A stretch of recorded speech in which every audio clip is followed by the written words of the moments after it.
You know, I have seen a lot of stupid decisions in my 73 cycles serving the Galactic Council. A lot. Like enough to fill 16 data cubes worth of terrible, awful, catastrophically bad judgment calls. But this took the ceremonial cake, ate it, and then asked for seconds. Let me set the stage for you. My name is Veko. I am a mid-level diplomatic aide for the Vren Collective, which basically means I stand behind important people, nod at appropriate moments, and occasionally prevent galactic wars by making sure everyone has the right temperature beverages. It is not glamorous, but someone has to do it. The Vrene, if you are not familiar, are what you might call the bureaucratic backbone of the known galaxy. We are tall, blue-skinned, have 4 arms, which makes multitasking a breeze, and we pride ourselves on being the reasonable ones in any given room. When the Krullah want to blow up a planet because someone looked at their queen funny, we are the ones who step in with treaties and compromise. When the Thoraxians decide they want exclusive mining rights to an entire nebula, we draft the contracts. You get the idea. So naturally, when the Yalthan Empire decided to wage war against the smaller border colonies in the Outer Rim, it fell to us to mediate. Again, for the 5th time. In 3 solar cycles.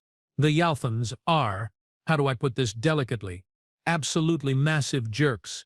They are 7 feet tall, covered in scales that could deflect most standard plasma weapons, and they have this charming habit of eating species they consider beneath them, which, in their opinion, is everyone. Their empire spans 42 systems, and they have been expanding aggressively for the past decade.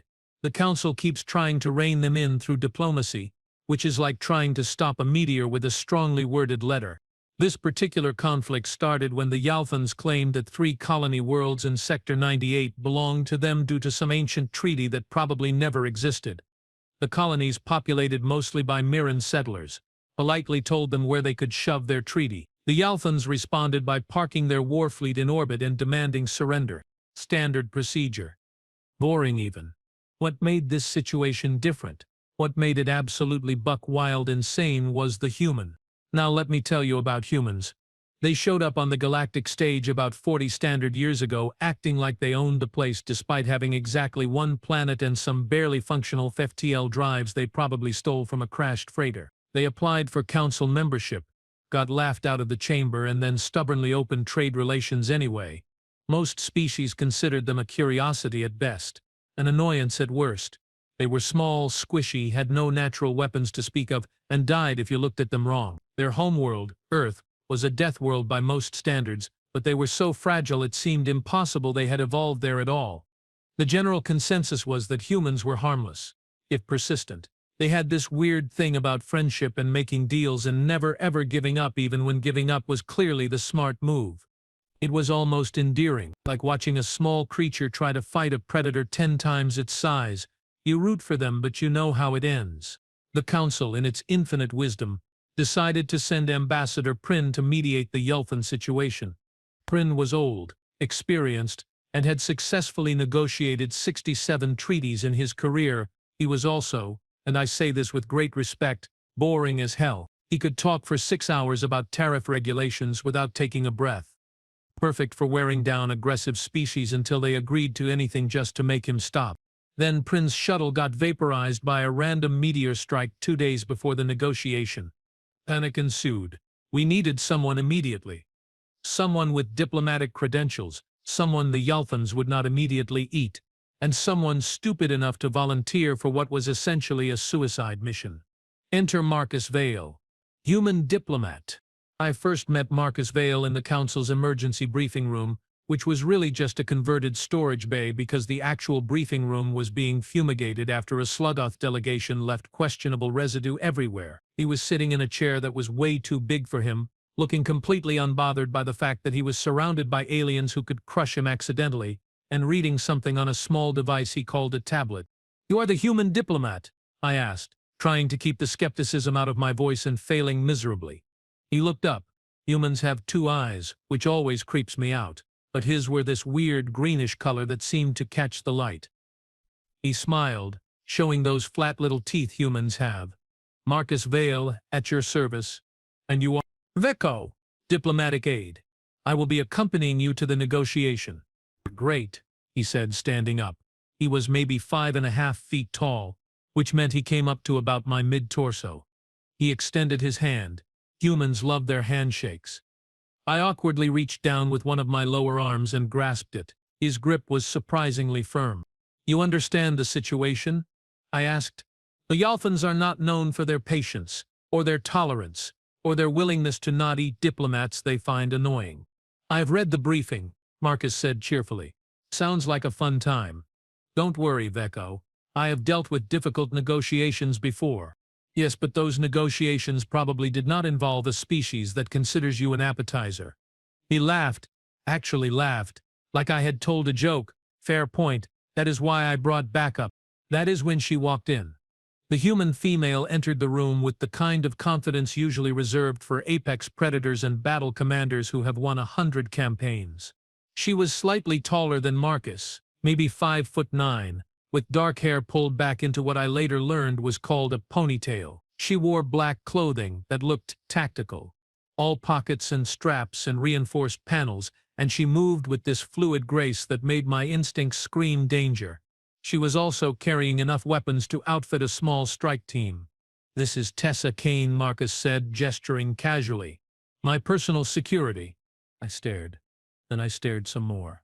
"You brought a bodyguard?" "Well, yes," Marcus said, as if this was the most obvious thing in the universe. "You just said they might eat me." "Seems like the kind of situation where you want someone watching your back."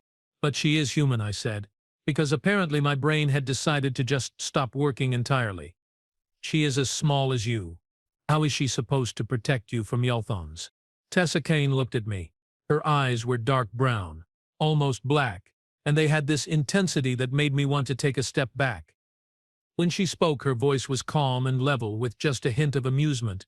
"I appreciate your concern, but size is not everything in a fight.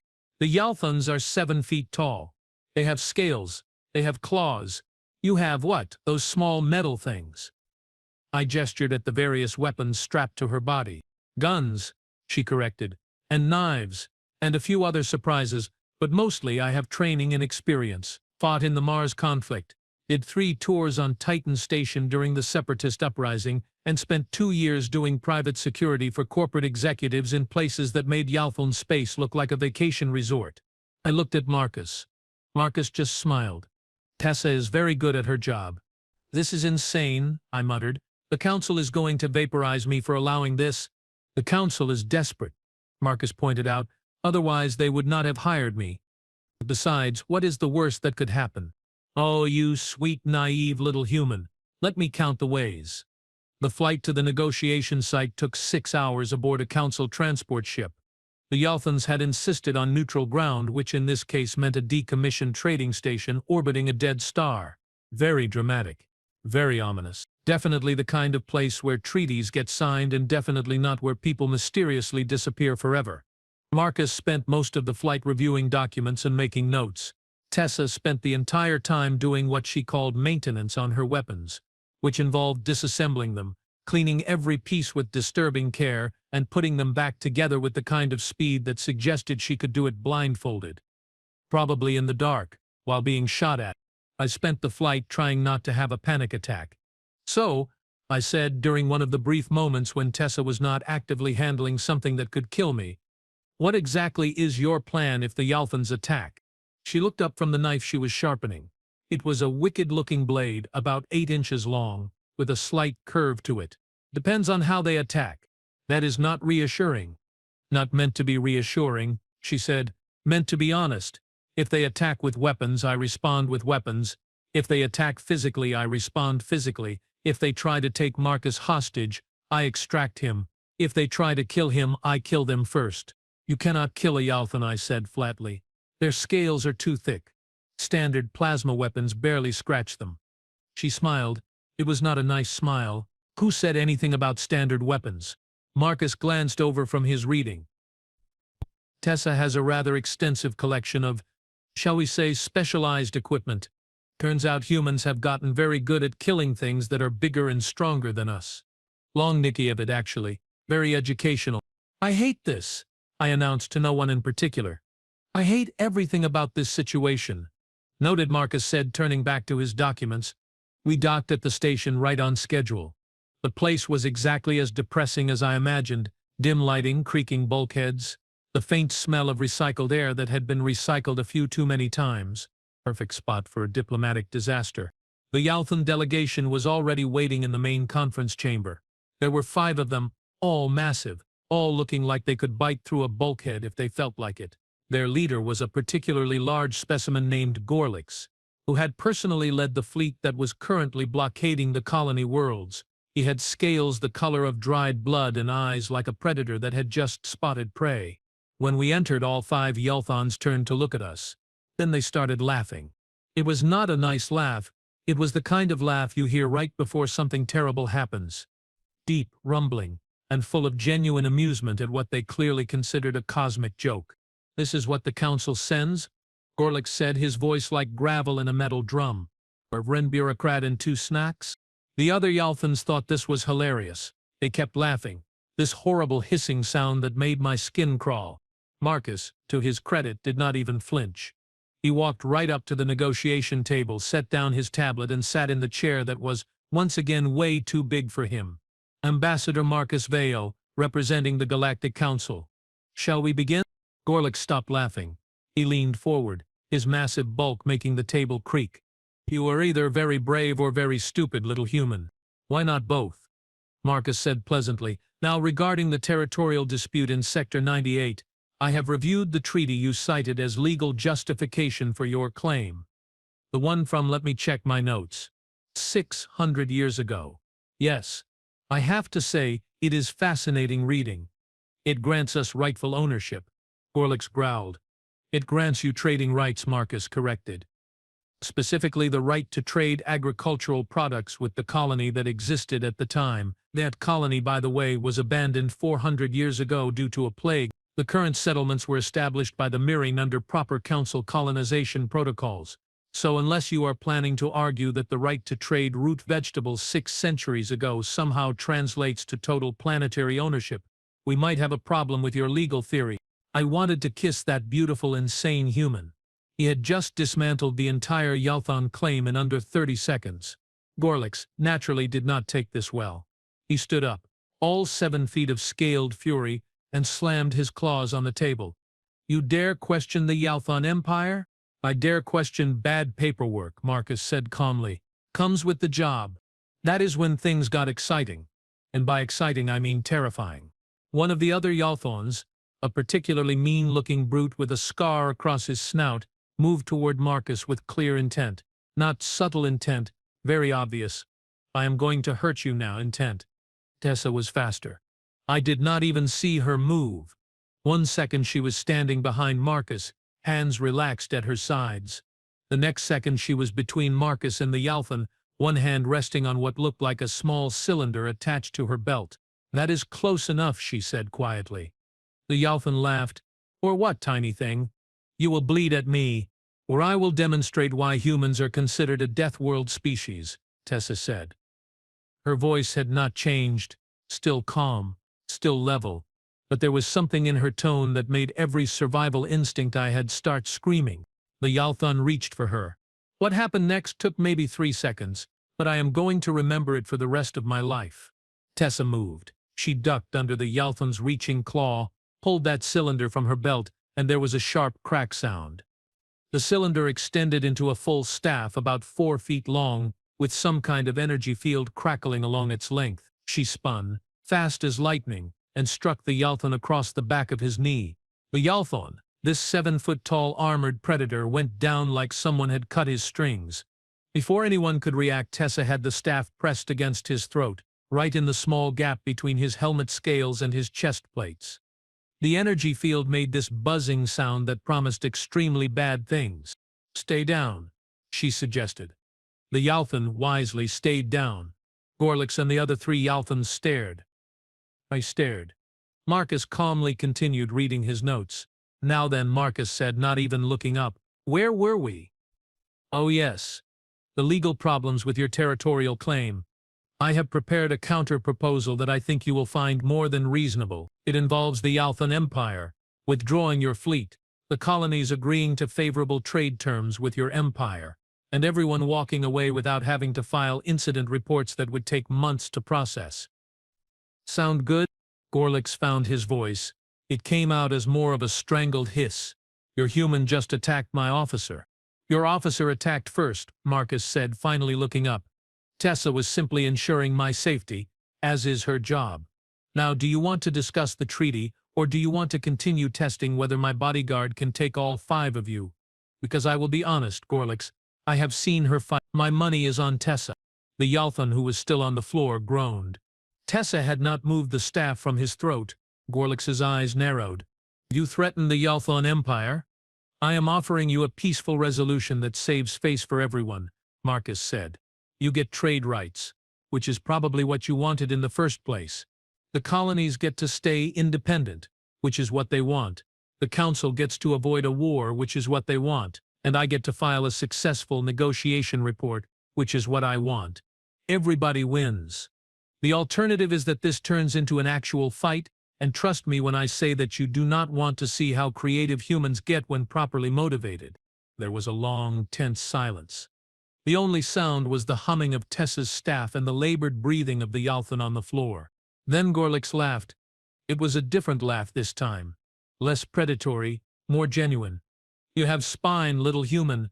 I will give you that. And your guard has skill. This is unexpected. We are a species of surprises, Marcus agreed.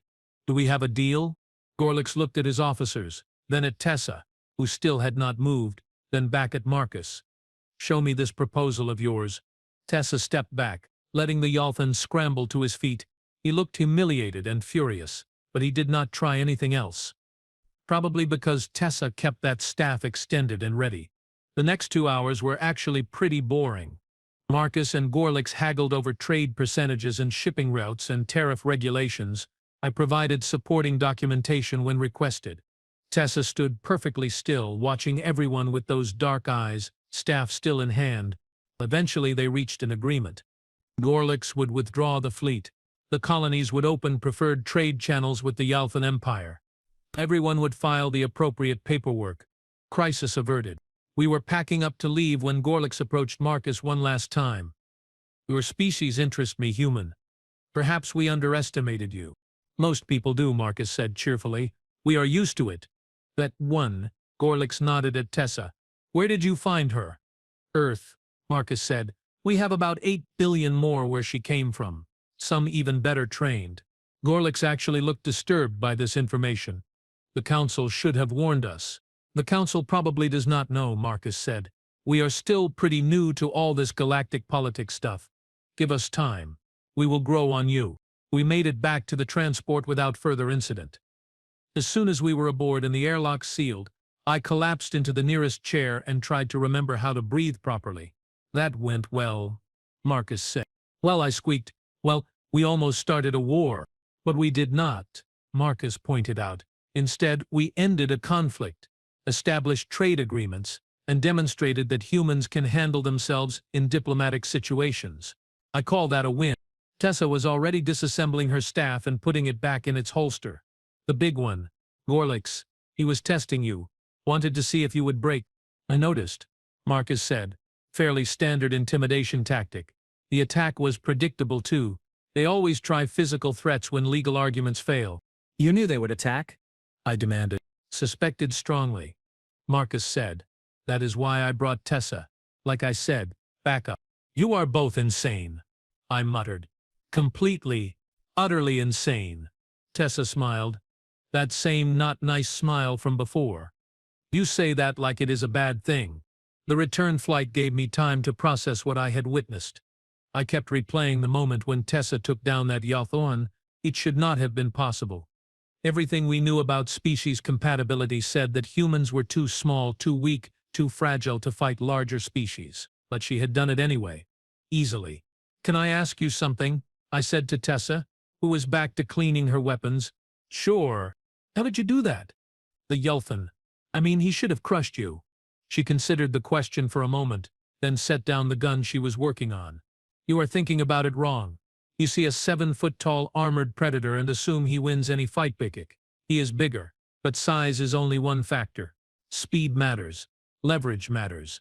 Knowing anatomy matters. I hit him in the weakest part of his knee joint, the spot where the scales are thinner and the ligaments are vulnerable. Put enough force in the right place, and it does not matter how big you are. You go down. Like you are so small compared to him. Yeah, she agreed, which means he underestimated me. He assumed he could grab me without consequences. That is a mistake. On Earth, we learned a long time ago that the biggest predator does not always win. Sometimes the smart predator wins. Sometimes the fast predator wins. Sometimes the predator with the right tools wins. Earth sounds terrifying. She grinned. It has its moments, but it teaches you to adapt, to think, to survive. Humans are not the strongest species on our own planet, not the fastest, not the toughest, but we are persistent, creative. We do not give up. And we have gotten very, very good at making things that help us win fights we should not be able to win. Like that staff. Like that staff, she confirmed. Collapsible alloy core, electromagnetic pulse field, balanced for one-handed or two-handed use, can break bones, disrupt electronics, and deliver a shock strong enough to drop most species. Weighs less than 2 pounds, fits on my belt. Human engineering at its finest. Marcus looked over from his endless paperwork. Humans are tool users. Deco, it is kind of our thing. We take a problem, figure out what would solve it and build something to make that solution work. Then we iterate, improve, adapt. It is why we went from bronze spears to spacecraft in a few thousand years. Most species take millions of years to develop spaceflight, I said weakly. Most species did not have to compete with everything on their planet trying to kill them, Marcus said. Evolutionary pressure makes you innovative or extinct. We chose innovative. I sat with that for a while, watching this small human female calmly maintain weapons that could probably level a building, thinking about this small human male who had just out-negotiated a species famous for getting their way through intimidation, wondering what exactly the galaxy had gotten itself into when humanity decided to join the larger community. The Council needs to know about this, I finally said. About humans, about what you can actually do. They think you are harmless. We are harmless, Marcus said, right up until we are not. But honestly, Deco, we prefer the harmless route. Peace is easier, more profitable, less messy. It is just good to have options when peace does not work out. The Yelthans will talk, I said. Word will spread. Good, Tessa said. Maybe next time someone will think twice before trying to eat a human diplomat. Or they will see you as a threat, I pointed out. Challenge, something to prove themselves against. Marcus and Tessa exchanged a look. Then they both smiled. Let them try, Marcus said quietly. And somehow, in that moment, sitting in that cramped transport heading back to Council space, I believed him. I had no idea that this was just the beginning. So, funny thing about galactic politics. News travels fast, really fast. Especially when that news involves a species everyone thought was harmless suddenly proving they are anything but. It took exactly 4 standard days for the entire Council to hear about what happened at the negotiation station. By day 5, half the known galaxy had heard some version of the story. By day 7, there were at least 15 different versions circulating, each more ridiculous than the last. My personal favorite was the one claiming Tessa had killed all 5 Yolthans with her bare hands while Marcus signed the treaty in their blood. Completely false, obviously, but it had a certain dramatic flair I could appreciate. The actual truth was bad enough. A human bodyguard, barely over 5 feet tall, had taken down a fully grown Yalthan warrior in under 3 seconds. Then held him there while her charge calmly out-negotiated the entire Yalthan delegation. The Yalthan Empire, which had been terrorizing border colonies for months, had withdrawn their fleet without firing a single shot. The Council was thrilled. Terrified, but thrilled. They immediately wanted Marcus for every difficult negotiation they had backlogged, which was approximately 237 cases. Last I checked. Marcus politely declined most of them, said he needed rest. Vacation time. Something about humans requiring downtime or they stopped functioning properly. I did not blame him. After that negotiation, I needed about 3 cycles of sleep and several strong drinks. But the galaxy, as it turns out, does not care about your rest requirements. 2 weeks after the Yalthan incident, I was sitting in my small office at Council headquarters, trying to catch up on the absolutely absurd amount of paperwork that had piled up when my communication terminal started flashing red. Red is never good. Red means emergency. Red means drop everything and pay attention right now. I opened the channel. Echo here. The face that appeared on screen was High Counselor Mara, a thoraxian with mandibles that clicked when she was stressed.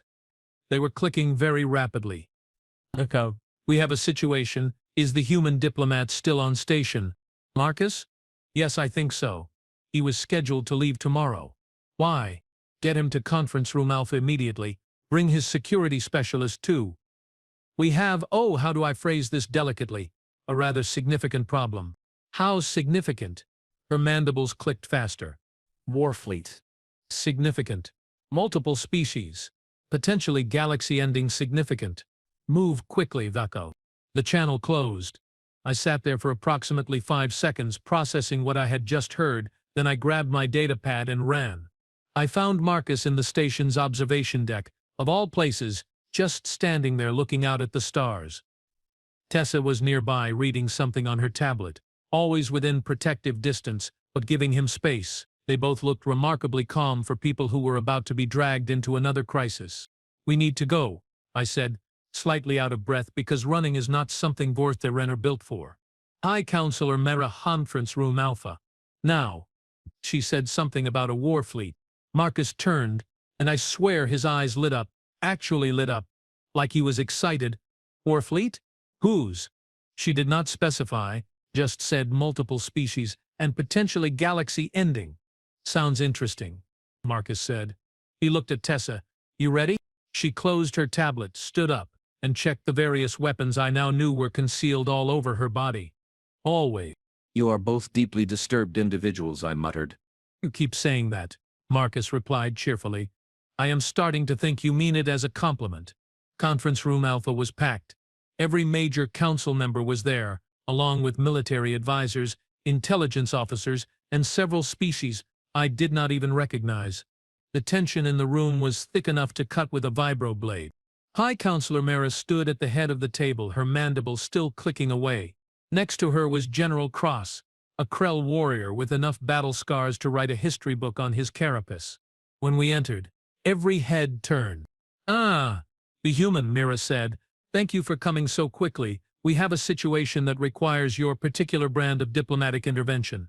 I am listening, Marcus said, taking a seat. Tessa remained standing behind him, scanning the room with those dark eyes.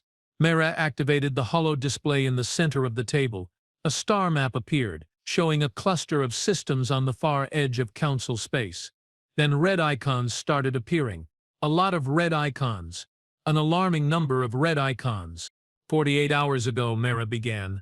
The Draxan hegemony assembled a war fleet of unprecedented size, 200 capital ships, 500 support vessels, and an estimated 50,000 fighters. They are currently positioned at the edge of the neutral zone, demanding immediate surrender of the Callus cluster. Why do they want the cluster? Marcus asked. Resources, primarily. General Cross rumbled. The cluster contains 17 planets rich in viridium, which is essential for advanced energy weapons. Also, it is strategically positioned. Control the cluster, and you control access to 3 major trade routes. And the Draxans are not subtle about taking what they want. Mera added, they have given the colonists 72 hours to evacuate before they begin orbital bombardment. That was 2 days ago. We have less than 24 hours. Why not send the Council Defense Fleet? Marcus asked. The room got very quiet. Uncomfortably quiet. The Council Defense Fleet is currently scattered across 8 different sectors dealing with pirate activity and border disputes, Mera said slowly. We could not assemble enough ships to match the Draxan fleet in the time we have. Even if we could, the Draxans have formed an alliance. The Targesh Collective, the Broth Dominion, and the Salvex Coalition have all pledged support. We would be outnumbered 3-1 minimum. So you want me to negotiate, Marcus said. The Draxan Supreme Commander, Warmaster Threx, has agreed to meet with a council representative before beginning the bombardment. Mera confirmed. As a courtesy, 1 meeting. 1 chance to avoid a war that will almost certainly spread across multiple sectors and result in millions of casualties. No pressure, I muttered. Marcus leaned back in his chair, thinking. The room waited. Even Tessa seemed interested in what he would say. "What leverage do we have?" Marcus finally asked. "Leverage?" General Cross barked a laugh. "We have no leverage. They have the fleet. They have the allies. They have the position. We have strongly worded objections and a treaty they are clearly willing to violate." "There is always leverage," Marcus said. "You just have to find it. What does War Master Threx want besides the cluster?" "Respect," Mara said quietly. "The Draxans have long felt that the Council does not take them seriously, that we dismiss their territorial claims and expansion goals as the ravings of a militant species. They want to be feared." "Fear and respect are not the same thing," Marcus observed. "Try explaining that to a Draxan."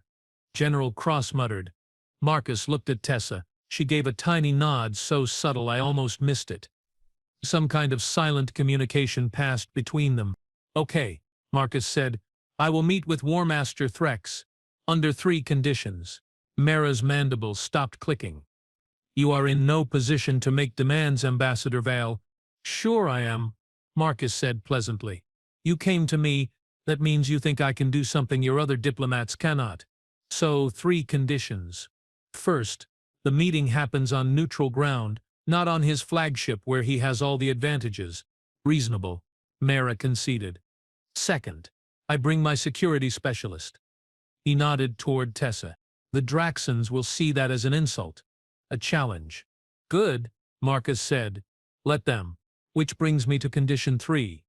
I want full discretionary authority to negotiate any terms I see fit, up to and including Council military commitments, trade agreements, and territorial concessions." The room erupted. Council members started shouting over each other in at least 9 different languages. General Cross looked like he wanted to throw Marcus out an airlock. Mara just stared, mandibles frozen mid-click. "You want carte blanche to promise anything?" she finally said. "I want the tools to make a deal that sticks," Marcus corrected. "I cannot negotiate effectively if I have to run every concession by committee. Threx will know I am stalling. The whole thing falls apart. Give me the authority, and I will end this without a shot being fired." "And if you fail?" Marcus smiled, that human smile. The one that suggested he knew something everyone else did not. "I will not fail." "That is remarkably confident for someone your size," General Cross growled. "Size is not everything," Tessa said quietly. Several people in the room flinched. Word had definitely spread about what she could do. Mara looked around the room, gauging reactions. Then she clicked her mandibles once, sharply. "Fine, you have your authority. But Veko goes with you as council observer." "What?" I said. "No. Absolutely not. I already almost died once dealing with homicidal aliens. I am not doing it again." "Yes, you are," Mara said firmly. "You filed the report on the Yalthan negotiation. You witnessed how the humans operate. You provide continuity. You go." I looked at Marcus, silently begging him to object. He just grinned. "The more the merrier." "I hate you," I told him. "You keep saying that too," he replied. The meeting with War Master Threx was scheduled for 6 hours later at an abandoned mining facility in the neutral zone. Just enough time for me to update my will, send goodbye messages to my family, and contemplate every life choice that had led me to this moment. The transport ride was quieter this time. Marcus spent it reviewing everything we knew about Draxan culture, military doctrine, and War Master Threx specifically. Tessa spent it doing that weapon maintenance ritual again, which I was starting to realize was less about the weapons and more about focusing her mind. "Tell me about Draxans," Marcus said suddenly. I pulled up my datapad. Reptilian species, 8 to 9 feet tall. Thick hide, natural armor plating, extremely aggressive culture built around military prowess. Their entire social hierarchy is determined by combat victories. War Master Threx is their supreme military commander, which means he has personally defeated every challenger who wanted his position. He is not someone you negotiate with. He is someone you run from. "Running is not really our style," Tessa commented. "Your style is going to get us killed." I shot back. "Only if we lose," she said. "We do not lose." "Your confidence is terrifying." Marcus looked up from his reading. "Veko, I want you to understand something. Humans have been doing this, negotiating from positions of weakness for our entire history. We are very, very good at it. Sometimes, the trick is not having the biggest weapon, It is making the other side believe that fighting you will cost more than it is worth. The Draxons have 200 capital ships. I said slowly. You have Tessa. Exactly, Marcus said, as if that made perfect sense. The mining facility was as depressing as the last negotiation site. Cold metal corridors, flickering lights, and the kind of atmosphere that suggested terrible things had happened here and would probably happen again. Perfect. The Draxon delegation was already waiting. 6 warriors, each massive and armed, their scales glinting in the harsh lighting. And in the center, War Master Threx himself. He was a monster.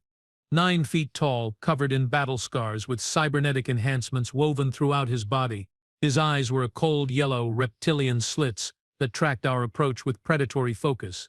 When he spoke, his voice was like grinding stone. The Council sends of Renin 2 humans. This is your response to my fleet? War Master Threx, Marcus said, walking forward with that same casual confidence that probably should have gotten him killed a dozen times by now. Thank you for agreeing to meet. I am Ambassador Marcus Vale. This is my associate Veko, and my security specialist Tessa Kane. Threx looked at Tessa and laughed. It was a harsh, barking sound. You bring a female as protection. The Council mocks me. The Council respects you enough to send their best negotiator, Marcus said calmly. As for Tessa, judging people by their appearance is a mistake I have seen many make, usually right before they regret it. Is that a threat, little human? It is an observation. Now shall we discuss terms? Threx's eyes narrowed. There are no terms. I have a fleet. I have allies. I have power. The Kalas cluster is mine. The Council can accept this or I begin bombardment in 19 hours. The Council is prepared to discuss territorial adjustments, Marcus said. Mining rights, trade agreements, even limited sovereignty claims, but wholesale annexation is not on the table. Then we have nothing to discuss. Threx turned to leave. Wait, Marcus said. Not loud, not aggressive, just firm. I have a counter-proposal. Threx stopped, turned back. I am listening. You want the cluster because of the resources and strategic position. But really, what you want is for the Council to take the Draxon hegemony seriously. They treat you as a major power rather than a regional nuisance. Am I right? Several of the Draxon warriors hissed at the word nuisance. Threx's eyes blazed. Choose your next words carefully, human. I am being honest, Marcus said. The Council has dismissed your legitimate grievances for cycles. They have ignored your expansion needs, your resource requirements, your cultural imperatives. That changes today. I have full authority to negotiate a comprehensive agreement that addresses all of those issues. But I need you to walk away from the cluster. Why would I walk away when I can simply take it? Because taking it starts a war. Wars are expensive, messy, unpredictable. Even with your fleet, even with your allies, the Council will fight. Maybe you win, probably you win. But you will lose ships, soldiers, resources. And for what? 17 planets you will then have to garrison and defend against insurgencies for the next decade. Or, you work with me and you get something better. What could be better than conquest? Marcus pulled out his tablet, activated a holo display. Star charts appeared, showing dozens of unclaimed systems along the Council's outer borders. Recognition, legitimacy, official expansion territories granted by Council decree. Mining rights to systems richer than the cluster. Trade agreements that open markets across Council space. A seat at the table where real decisions get made. And most importantly, Threx stared at the display. I could see the calculations happening behind those reptilian eyes. The Council would never agree to this. I am the Council's representative with full negotiating authority. Marcus said, what I agree to, they agree to. That is how this works. So here is my offer. Stand down your fleet. Allow independent monitors to verify the withdrawal. In exchange, you get everything I just outlined, plus a formal apology from the Council for past diplomatic failures, plus a mutual defense pact that recognizes the Draxon hegemony as a Council ally. You would make us allies? Threx sounded skeptical. I would make you partners, Marcus corrected. The Council needs strong military allies. You have proven your strength. Why waste it fighting each other when there are bigger threats out there? Pirates, slavers, rogue AI collectives. The galaxy is a dangerous place. We should face it together. I watched this tiny human offer the War Master of the Draxan hegemony, commanding a fleet that could glass planets, a deal that actually made sense, that gave Threx what he really wanted without the cost of war. It was brilliant. It was insane. It was absolutely going to work. Except it did not. Threx studied the offer for a long moment. Then he smiled, showing rows of sharp teeth. No. My heart sank. All 4 of them. No, Marcus said. Why not? Because I do not negotiate with prey, Threx said. The Draxans are warriors. We take what we want. We prove our strength through conquest. Your offer is generous, human. Under other circumstances, I might accept, but my warriors need this victory. They need to see that the hegemony cannot be bought or bargained with. They need blood. That is disappointing, Marcus said. He sounded genuinely sad about it.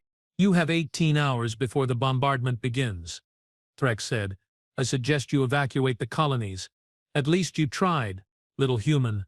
I will remember you fondly. He turned to leave again. His warriors followed. That is when Tessa spoke up. One question before you go, War Master. Threx paused. What? Have you ever fought a human?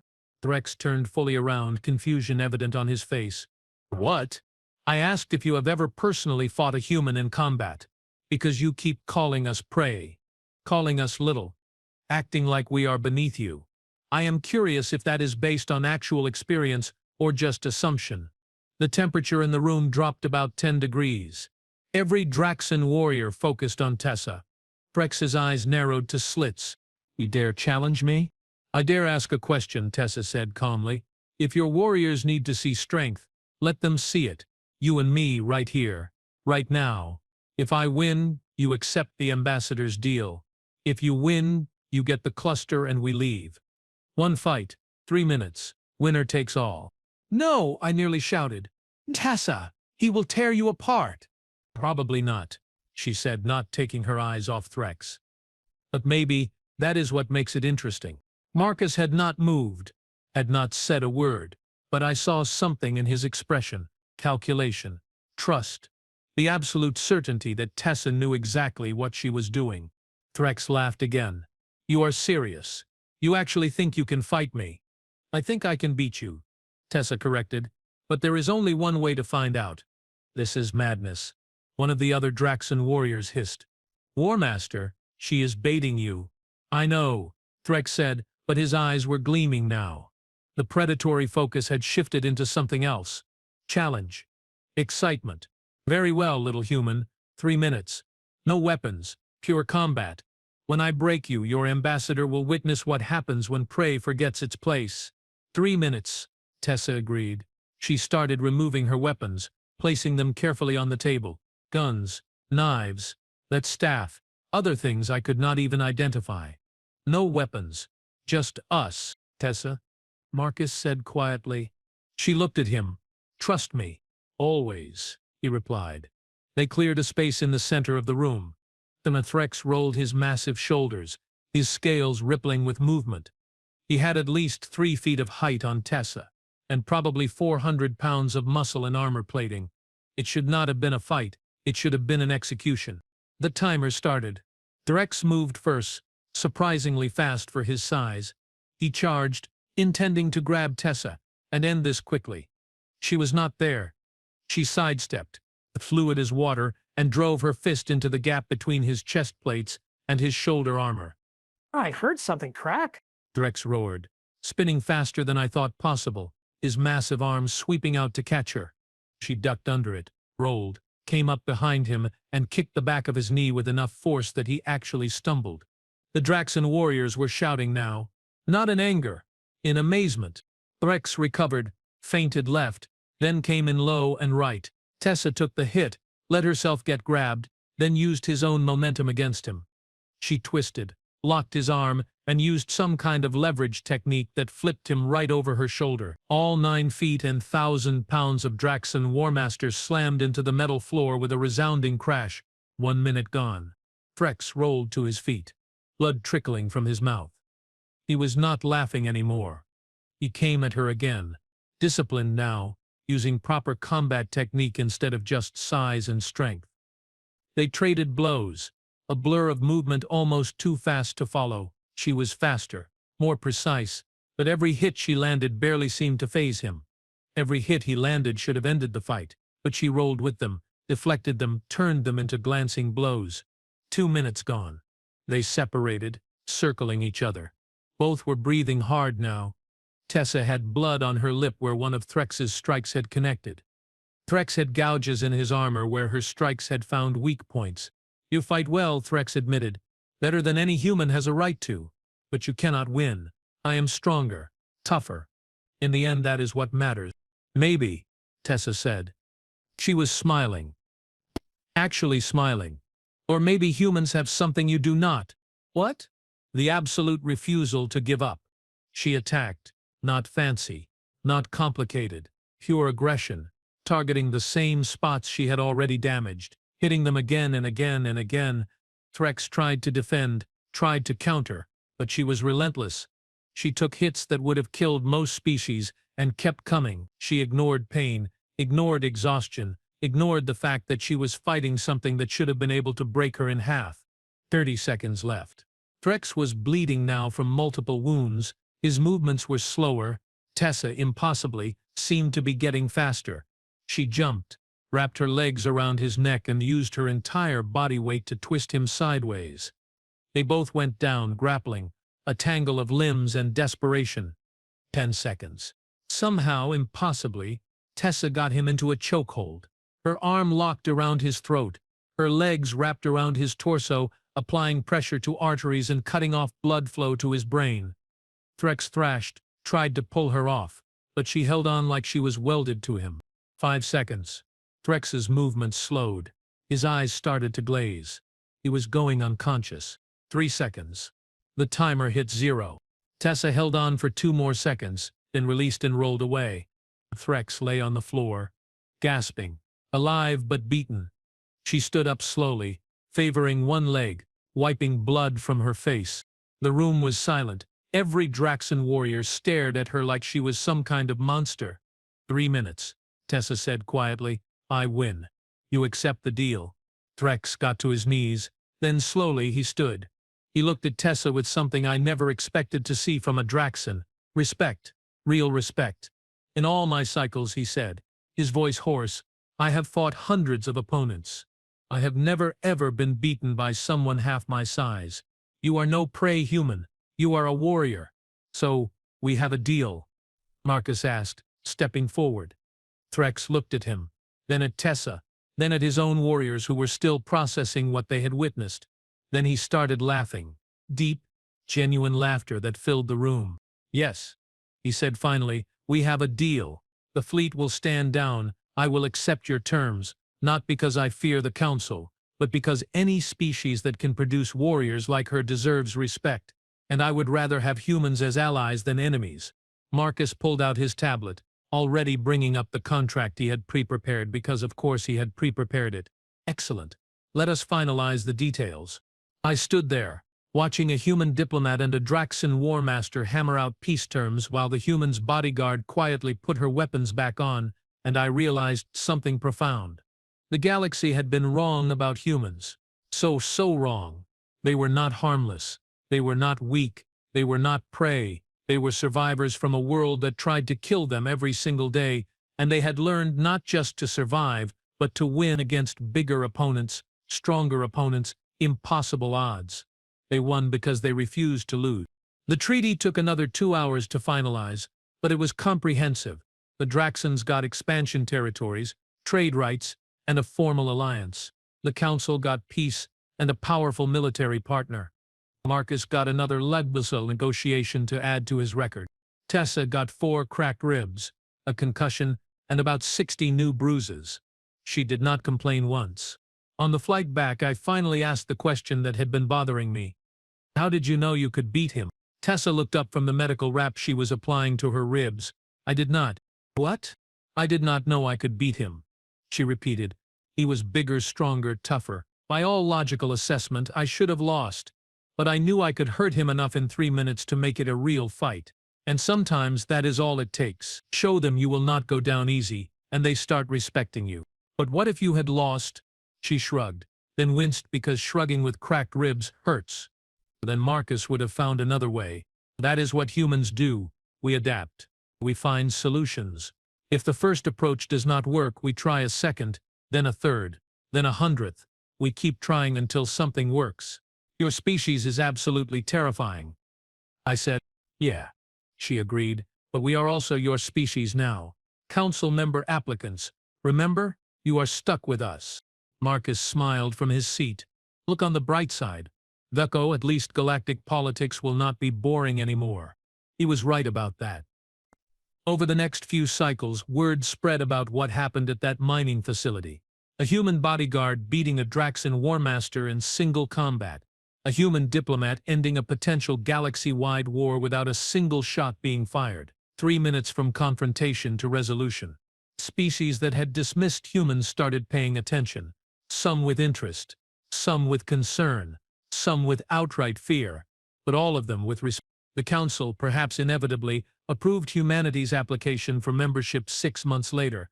Full voting rights, representation. The whole thing. He also hired Marcus as chief diplomatic negotiator and convinced Tessa to train a new council security force in her particular brand of human combat techniques. I got promoted to senior diplomatic aide and assigned permanently to the human delegation, which, considering everything, was probably the safest place in the galaxy to be. Nobody wanted to fight humans anymore, not when they had seen what just 2 of them could do. Sometimes I think about that first meeting with Marcus and Tessa. How I thought they were just tiny prey animals playing at galactic politics. How wrong I was. How wrong we all were. Humans, it turns out, are the kind of species that looks at impossible odds, at overwhelming force, at certain defeat and says, okay, let us try anyway. And somehow, impossibly, they win. The war everyone feared, the one that could have shattered the galaxy, ended in 3 minutes because one human was crazy enough to challenge a Warmaster and skilled enough to beat him. Welcome to galactic politics in the age of humanity. It is terrifying. It is unpredictable.